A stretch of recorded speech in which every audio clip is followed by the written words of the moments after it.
Hello, everyone.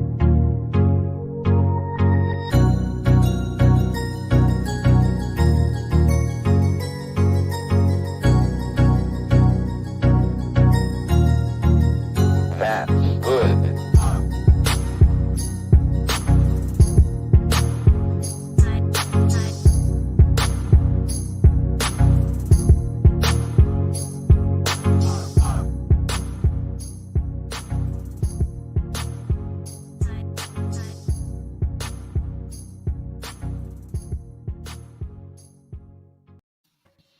Good evening, everybody. We're live here in Chicago. Jerry Vassilatos and Kit Cabello.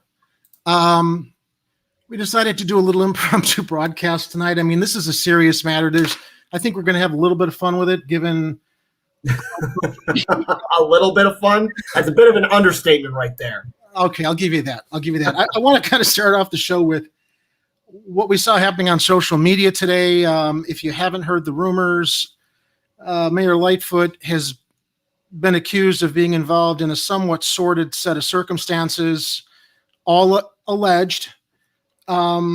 Essentially, it broke on Twitter last night that sources from inside, I believe CPD, had leaked the fact that the mayor may or may not be having an affair on her wife. And I could care less about the extramarital affair. It's between her and her wife, but the fact that there might be taxpayer dollars involved in these rendezvous out in, I believe it's Elmhurst at a hotel, using a security detail to cover for it. I'll set up the story. Apparently, there was a perp that was nabbed by CPD. Allegedly, his girlfriend was involved in an affair with Mayor Lightfoot. And this arrestee contacted the mayor and said she needed to help him get out of this, or he was going to go public with their affair. And Mayor Lightfoot's wife, Amy, found out about it, which precipitated an alleged encounter that their daughter contacted CPD about because of a domestic incident. That's what the allegations were, the rumor that's been floating around on social media. This morning, early, Mayor Lightfoot went on Twitter to address the rumor. Good morning from my mansion in Sauganash. Great Horrible opening. Sorry to interrupt, but that's a god-awful, horrible opening for any kind of tweet, even if you're being sarcastic. And you are the mayor of the city of Chicago. Nuts. I'm sorry. Please start. No, you're right. I had to get that off my chest right there. Kit, you're right. I mean, she thinks she's a comedian now. We had all the memes at the beginning of COVID, which, helped people get through things. We had some humor where they were putting her very stern image on everything about staying inside, but it's kind of gone to her head that she's funny. Seriously, though, our city doesn't have any time for homophobic, racist, and misogynistic rumors today or any day. It's shocking and disappointing to see some media members and verified Twitter handles are peddling this trash as truth. If people hadn't noticed, we have major challenges in Chicago we need to address together. This nonsense that some apparently have the luxury of indulging in has not fed one person, stopped the pandemic, housed anyone living on the street, or saved one young person. Anyone who wants to work with me to make progress, I'm ready. Even if we don't always see eye to eye, if you actually love this city and want to be part of making it better, let's do the work. The rest of you, get out of the way. I will continue to lead a group of the willing all across our city who are about doing the people's work. The people of Chicago elected me mayor, and I will continue to serve today, tomorrow, and into the future. Back to work. P.S. I did not move into a fantasy castle in Sauganash. Enjoy your Sunday. Mayor Lightfoot, that wasn't a no. If you want to get in front of a rumor, this is a lot of deflection instead of, hey, this didn't happen, it's ridiculous. Story would be gone. So, of course, social media erupts over this. The LBQT Victory Fund responded, in a tough week for Chicago, some are spreading homophobic rumors about Lori Lightfoot using QAnon-style tactics. They are untrue and should be condemned by all who are sick of blatant lies and the harm they cause our democracy. Another Twitter user responded, how is a rumor that someone committed an affair homophobic? Fair point. Fair point. R. Bracy Sherman off of Twitter. Have you all even bothered to tweet something about Adam Toledo or condemn the violence created by the police she protects, or anything about the queer and trans youth whose education she isn't investing in, or queer and trans folks she allows the police to assault? Anything? Miss Glad from Twitter, maybe you should be condemning the mayor's actual record since taking office. Freeze Jolies, Lori Lightfoot may resign over a cheating scandal? Pandemic aid funneled to police? Lying on a kid's death? Co-signing an implosion in LV. I'm not sure what that means. Ignoring hunger strikes on the east side, all that, and she ain't flinching. But a cheating scandal is the ledge. Fair point. Another person, to Lori Lightfoot. You replied to this rumor fast as hell, though. A child got killed by CPD, and he didn't address it for days. Where are your priorities at? Interesting point made by Savion off of Twitter. Lori Lightfoot is the perfect example of how Democrats use identity politics to elect weak/fake/uncaring devious people into power just to push their centrist agendas, centrist pretend progressive agenda that will never bring about real change. We saw it with Obama, Kamala, Warnock, Sinema, etc. Now, I have a friend on Facebook. Her name's Laura. I'm going to call her Laura S., and I have invited her to participate in our show in the future, and I think she's going to make time for it. But I share Laura's stuff all the time, and she is so goddamn on point with what she put on Facebook today, and I want to share it. Go ahead. You're going to love this, Kit. Okay, I can't wait. So now Chicago's higher profile political reporters are just retweeting Lori's tweets. Do they even know how to investigate rumors anymore? Or are they so accustomed to just recycling press releases from the mayor's office, PR team, and retweeting the mayor's office that they don't even have the will or aptitude? Two pieces of the rumor should be easy to find. Number one, the 9/11 call from Lightfoot's daughter. Number two, the gun charge Lori was pressured into getting dropped. I don't want to see squat from another Chicago reporter until this information is investigated. Get busy being actual journalists. Who of you bought the cops' report that Rahm's kid was innocently in an alley outside their home in the middle of the night making a phone call when he got assaulted, with no mention of the drug deal Rahm's son was in the middle of? Cops have been covering Chicago's mayor since forever. Who of you also didn't hear about the alleged affairs Rahm was having? I heard those allegations a lot. And nobody went near it. All right. Yeah. Maybe true, maybe not, but no one went near it while he was on the taxpayer dime working during the days. Again, I'm not like condoning the behavior. I don't care. But when you've got these rules for thee, not for me, from our politicians on our taxpayer dollars, this stuff should be exposed. So the fact that you don't hear cops outing mayors means those mayors figured out how to keep facts from being revealed. What we're possibly seeing now is the cops feeling so threatened in light of the Adam Toledo tragedy that they're not holding back with this mayor. Honestly, if you aren't aware of how much of Chicago politics is exactly as dirty and corrupt as House of Cards, then get aware. I'm tired of seeing people on the left decry rumors or even factual information like they did with Al Franken by spreading more rumors that it must be someone in the enemy camp spreading them. Therefore, they are false. Right now, there are rumors on the table. So what if they come true? So what if they come from cops? Lori is a cop. So don't get all mushy on Lori defending her on what got her elected or that she's gay just because it may be the cops spreading the rumors. Until proven false, the rumors are there and possibly true. And they have nothing to do, I'm adding, with whether she's gay, black, a woman. That's irrelevant. I mean, people have affairs. I don't see any of those identity issues having anything to do with this. So get busy telling reporters to prove them false before you tell people to stop posting about rumors. And I thought we wanted to get rid of Lori. Do you care how it happens? I sure don't.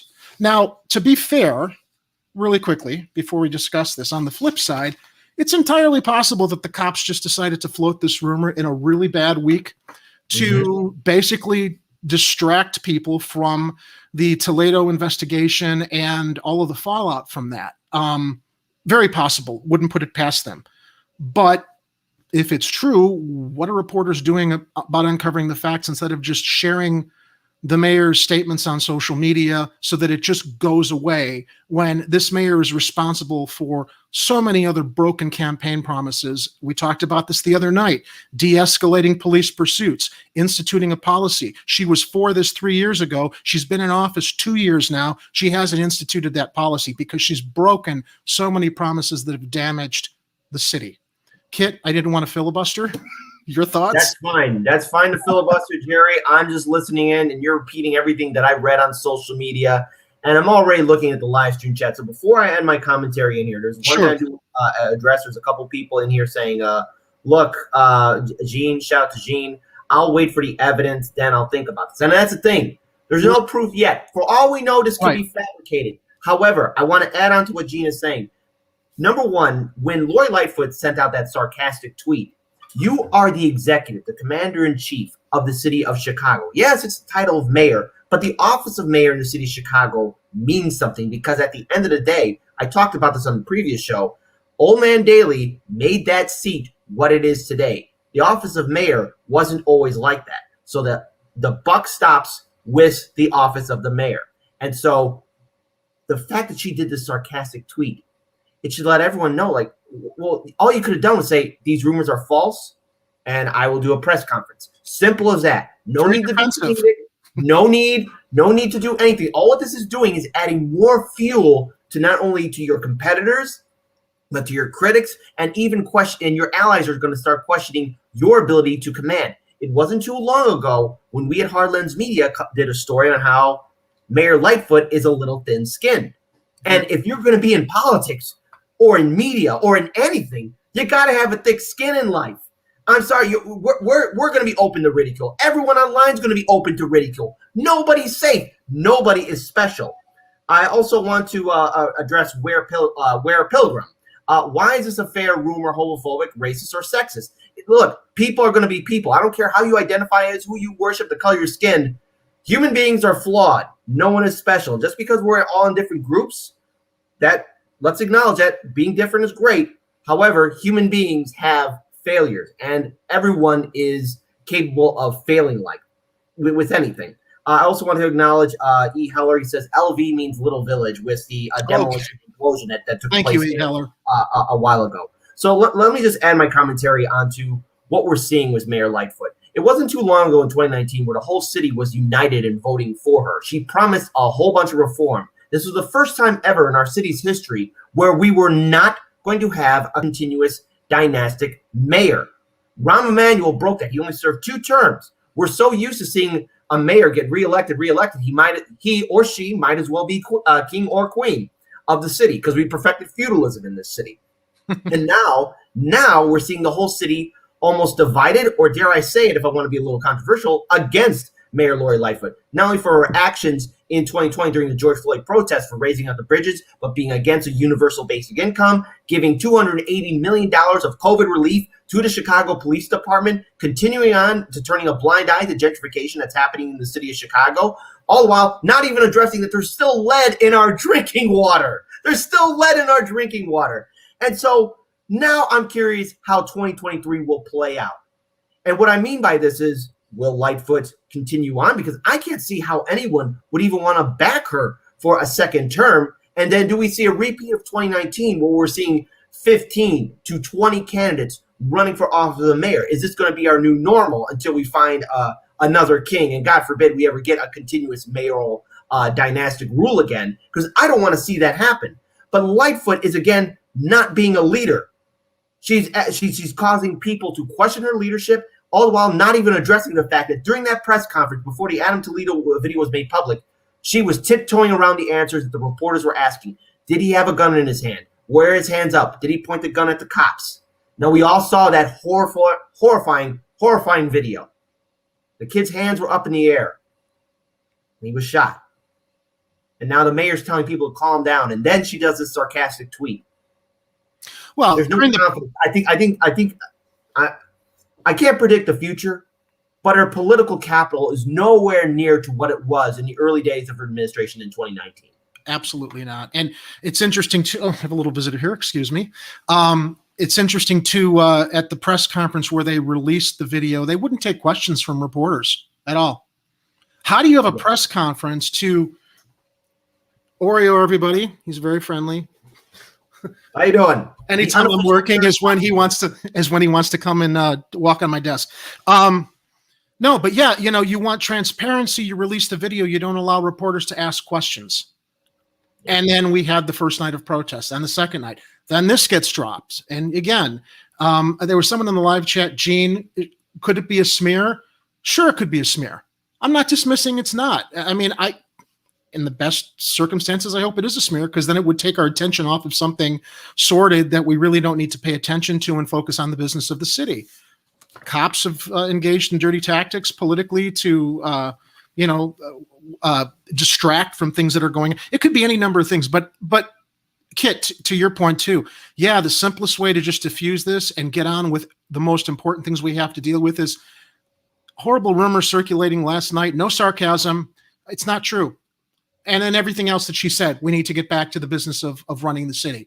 That's the fair way to do it. The thin skin and the defensiveness is what really, again, makes me question, where are the reporters who are, come on, buddy, where are the reporters who are supposed to go dig for the facts that my friend Laura on Facebook stated? 9/11 call from Lightfoot's daughter, the gun charge Lori was pressured into getting dropped. They don't even have to, reveal the name of that perp to protect his identity while that process is playing out. They just need to basically do a little bit of research if they want to get to those answers. So I don't know. I mean, it's a little bit of a salacious, juicy story. I mean, we didn't want to come on tonight and feed that frenzy, but in contrast to all that are the larger, more serious questions about how this is playing out on social media, and the fact that it doesn't seem the news media is as interested in getting to the details of that as maybe they should be, so that this goes away.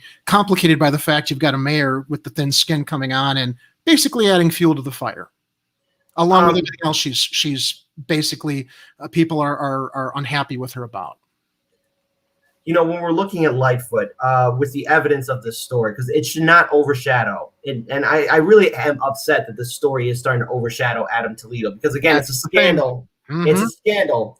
And what's going to add more fuel to this is if there is a 911 recording of Lightfoot's daughter, making a call to the police about a domestic, it's kind of, then this thing's going to get blown out of proportion, and it's really going to question everything. And then again, with the alleged rumor that she got involved with her, the person she was having an affair with, dealing with that situation, if that is seen, then this city's going to be turning upside down.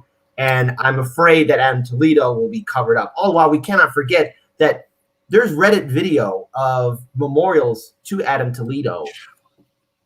Please, yeah, I remember we were talking before the show. So that's another. I'm so glad you brought that up, because when we were on Slack earlier this evening talking about this, I believe Daniel mentioned that, and it was something I was going to go into investigating until this other story started evolving. But I think you might know a little bit more about that. Can you speak to that? I'm going to quickly open the link that Daniel sent me and just kind of come up to speed with what that was about. The distractions from what's happening. So this was on Reddit. And thankfully, there's a lot of people on Reddit, social media, but there was a very controversial video showing at a street corner on the sidewalk a memorial for Adam Toledo. I think we've all seen these memorials. There was candles, postcards, a picture of him saying "Rest in peace," and there were two officers seen taking away the cardboard and the glass candles and the memorial. And it's almost like too soon. I understand that eventually all these memorials do come down, but this is too soon, and the video footage is too raw, and the cops were altogether silent. Now, in the video, their badge numbers are given. So we see their names, and they do say their badge numbers. So if you are watching the video right now as we speak, I just found the link to Reddit, and I'm just like, is there a PR person in the police department to tell the cops, look, you're on eggshells right now with even the goodwill that people are giving the department that want to feel protected. You're going to go out and do this now? It's shameful. Yeah, it's oh my God. Yeah, I know. It really calls into question about what's happening here in this country, this republic. I think, look, I said this on the show, but compare this to other police officers around the world. Now, again, there's no such thing as perfect because there never is. It's non-existent. Perfect doesn't exist. It's only in fantasy and books and science fiction. That's it. No such thing as perfect. But I've seen like relations in PR with other police officers in like Canada or Great Britain or somewhere in the European Union. Like it's not this bad. Yes, there are examples of corruption all over, but we are setting the gold standard of corruption and lack of accountability and lack of human empathy at this point. They're toned up. That memorial didn't need to be taken down like that. No. The glass candles didn't need to be broken like that. If anything, look, just to make things simpler, if there was to be a rewind in time, let's just say, hey, we want to make sure this memorial is taken down properly. Everyone that's here, let's make sure we put it somewhere safe, not just throw it around like trash. But even then, after what we've seen, it's like there's no way to really fix this because, again, it's one thing to make a comment on social media or say, hey, this is what should have been done. What really needs to be done is see our elected officials at the city council, the office of mayor, Cook County commissioners, state and federal politicians step up and say, CPD, Chicago government, what are you doing? What is going on? Because now there needs to be a huge oversight into what is happening here in our city politics. Look, we got to do something to reform our system. We're going to need to have voter turnout. There's going to have to be more activism involved. It's going to have to be a two-pronged strategy for people to step up. And what's really important, and I know there's a lot of people critical of electoral politics. I am too. I am so critical of it because our system is so corrupt, especially here in Chicago. We're number one being the most corrupt city in the United States. But the people have to turn this thing around. 2023 is going to be our next election cycle. Voter turnout is going to be key. And to those activist groups, those progressives and independents that want to bring in change, your message is going to have to be stronger. You're going to have to be out there on the streets, and you're going to have to show up on independent media. We invite all those activists. We know that Chicago DSA has 6 members of their own on the city council. Plus, there's 5 other independent Democratic aldermen that are on the city council. So that's 11 progressive/independents. We need more. We need all these groups and those said 11 progressive/independent aldermen to be on our show to say, hey, look, we need help. And also for anyone that's running for mayor that's trying to bring in progressive change that will follow through, come on to our show so we can get the word out because traditional media is just doing cover for the establishment. And, you know, you brought up the fact that why aren't the media covering like previous mayors or how come they're not covering this or why are they kind of, you know, shielding the establishment? It's because the media here in Chicago, let's just use this one example. They've been not only access to the politicians, but number 2, they've been bled dry. You got venture capitalists and corporations controlling the Tribune, Sun-Times. Yeah. Not to mention we got our local channels too. How many of them cover city hall meetings or either that cover what's happening in Springfield? What happened to their investigative journalism team? I know that there are some moments where they do investigative journalism, but it's not to the point where it was before I was born. There used to be journalists out there on the street doing constant investigative journalism. And with COVID-19 happening, Lainey Peterson, who was on our show at Heartlands Media every Thursday, we've talked about this, how studios are being shut down. People are being laid off in the press. We've said this on the show that we might be one of the last bastions of independent media, one of the few studios in the city. We won't be the last one, but we'd be one of the few because everyone's being gutted. Everyone's being laid off. So there's no real accountability, no real journalism. And I just want to rewind back the clocks. I don't mean to filibuster everyone. No. The death of our newspapers is really, really troubling. The Sun-Times went downhill. The sale of the Tribune, WGN being bought out by, I think it was Sinclair. Yeah. It's just like there's no what's the word objectivity. I also want to acknowledge someone in the live stream chat. Ali is saying the Chicago Block Club Chicago is good. Yes, they are. They are. Yes, they are. Okay. They set the standard that once used to be, and I wish them all the best of still staying how they are because they've done a lot of great stories here in the city of Chicago. But I just want to rewind back the clocks real quick. I remember when we were starting Heartlands Media, and we were going to cover an event. Chicago's Not Broke.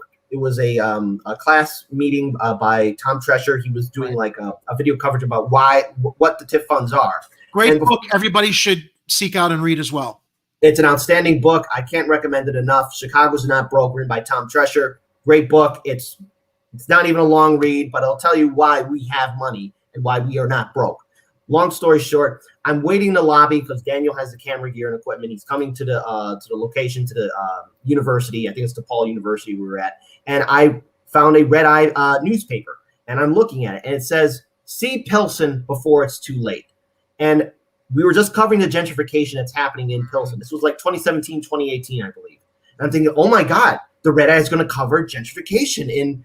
This is incredible. I can't wait to read it. I get to the page to read about Steve Pilsen before it's too late. It's see all the bars and the restaurants before they close down because it's going to be cold pretty soon in the city. And I'm like, oh, you clever dogs, you. It's like, really? Well, why don't you? Let's see Pilsen or help Pilsen before all the people that made that community are all gone. Because, again, that area is being gentrified to where the original community, what it once was, is no longer going to be what it is. And all the while, Mayor Lightfoot is still turning a blind eye, even though she ran on a campaign promise to stop gentrification. It's still happening on the south and west side areas of Chicago. And to all the new people that are moving into the gentrified areas of Chicago, just a little heads up, just because you're living in a brand new expensive building doesn't mean your water system is clean and safe, because there's lead in our drinking water. And plus, remember, we're by Lake Michigan. 2018, me and Daniel did a documentary about how major industry in Indiana is dumping regulated toxic waste into Lake Michigan, metals and other poisons. You're drinking that too. There we go. You know, talking about a moment ago, the gentrification. Am I echoing here? I can hear you. Oh, can you hear me all right? Okay. I guess I'm not. I'm hearing myself weirdly on this end. Okay. I can't think of one campaign promise that Mayor Lightfoot has fulfilled. Can you? The only thing that I will give her credit for, but I mean, it's just words. And it's going to be a nothing burger, everyone. So everyone, hang on. Don't worry. It's nothing. The only thing I'm really impressed was when Lightfoot was kind of talking smack to Ed Burke. This was early 2019. Oh, yeah. A big deal. But then at the end of the day, it's like, okay, that's over now. Like, that's the only good thing I could really think about. Otherwise, comedic with the census cowboy and God, and that COVID superhero thing, which the Rona destroyer. If this sex scandal happens to be true, okay, and the papers have to run with it, I want that photograph of her as the Rona destroyer being used in every article about the sex scandal with the mask and the. I mean, it's so absurd all around that that's the only photograph that fits what. May or may not be true. I mean, that's the fun we're trying to have with this. Is absurd. I mean, look, if we don't laugh, we'd be crying, right? That's unfortunately what everything's coming down to. More about that, like, it's just you're the make. I can't think. Here's the thing. Hold on, I'm gonna vomit in my brain. I can't even see Raul Manuel doing that. Like, hi everyone, I'm Raul Manuel. This is a horrible impression of Raul. Well, he had the fuzzy sweater. He had the fuzzy sweater when he was running to make himself look much more warmer after he covered up. All the Laquan McDonald. Well, no, the first time. When was it that he had the fuzzy sweater? It was before the Laquan McDonald when he ran for re-election. This was like 2015 or something. 2015 when he was running for his re-election or something, I believe. But see, the fuzzy sweater, I'll give that a pass. It's a fuzzy sweater. He's not putting on a superhero cape and a mask. That's true. If I saw that, I'd be freaked out. Yeah. Like, all right, buddy, take it. Take it back a little. There's a little lack of self-awareness there. I think that, the fact she wanted to kind of personalize it and get kids, I think that she was doing the Rona destroyer thing at Halloween. Okay, fair enough. One press conference for the kids, but she seemed to be doing it much more than that one Halloween press conference. I think that it was, she's got a secret superhero inside of her. Hey, look, I love that stuff too, but I save my Batman costume for Halloween. That's it. I don't wear it the rest of the year. Anyway, that's a whole other topic. But we're approaching about 30 minutes. I mean, this is probably a good time to kind of bring things to a close. But anyway, listen, I love talking with you on here about this stuff. And at least there was a little bit of levity that was going on with the substance of this story to break the tension and and the sadness and the heartache of what else we witnessed with that video being released on Thursday. I want to thank you again. This was a very last minute thing, but I think we've managed to at least express, let's put the salacious stuff aside and get to the point. Why isn't anybody really looking into this? Why didn't she say no? And, because of that, it's a distraction from the memory of what happened to this poor young man in this escalation situation with Officer Stillman. And we're going to be talking about this probably ongoing. But listen, Kit, thank you. Any last words from you? Yes, I would. I'd actually like to read my comment to that Please. tweet that Lightfoot sent out. Bad way to start out a tweet, Mayor. All the while, there are homeless people in the city of Chicago, small businesses shutting down, and a city looking for leadership and finding none. Perfect. I responded to her. I said, that's not a no. I don't know that Mayor Lightfoot's going to pay attention to what I have to say or what you have to say. I think she's in an echo chamber of with the people around her, and she and the CPD are tone deaf about all these things. We were talking earlier, really quickly again, about the cops who took down the Toledo memorials. There's a callousness reflected right there that carries out in the circumstances surrounding what happened. Lack of empathy, callousness. It's just clean it up, on to the next thing. Listen, everybody in Chicago, be safe. I'm glad we got through the weekend without violence with the protests, although I have heard that there were some other tragic shootings across the city, not police related. But maybe we'll talk about that this week. Saying goodnight to Chicago. Kit, thanks again for joining me, and we'll be back again soon as more stories develop here on Chicago Corner. Thank you, everybody. Absolutely. Bye. Good night, Chicago.